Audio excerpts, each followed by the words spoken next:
Hello, in this brief video I want to talk about the insurrection of Vitalian against the Emperor Anastasius of Rome, Byzantium. Vitalian, a Thracian by birth, disputes the empire with Anastasius, and having devastated Thrace and Mysia as far as Odysseus and Anchialus, was advancing rapidly upon the imperial city of Constantinople, at the head of an innumerable force of Huns. The emperor dispatched Hypatius to encounter this force, and after he had been captured through the treachery of his own troops and liberated at a large ransom, the conduct of the war was entrusted to Cyril, the second commander.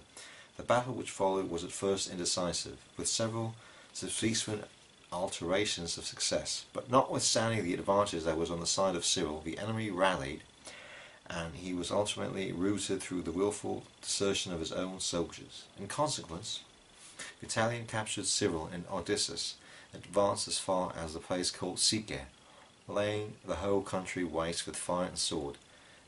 Many say he none the less than the capture of Constantinople itself and the seizure of the sovereignty.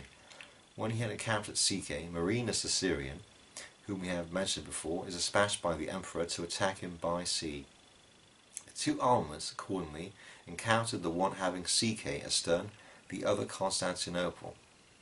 For a time the fleets remained inactive, but after the skirmishing and the discharge of missiles had been followed by a fierce conflict in the place called Vitharia, Vitalian withdraws from the line of battle and takes to flight, with the loss of the greater portion of his fleet. The remainder then fly with such precipitation that the next day not a single enemy was found of the channel or in the neighbourhood of the city.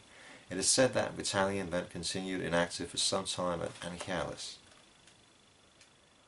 This took place in 414, and in 520 AD, 2 years after Anastasius had died, Justinian takes over.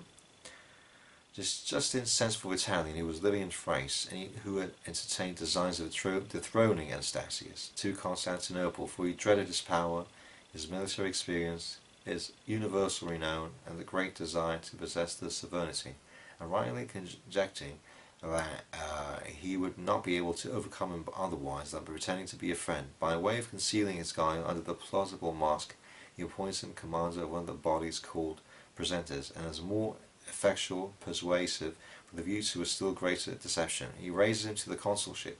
He, being consul-elect, was assassinated on visiting the palace at an inner door, and thus met with a punishment for his insolence towards the Roman sovereignty. So that was the end of the revolt of Vitalian. 514, and later his death in 520 AD. Emperor Anastasius, the man who defeated the rebel commander Vitalianus.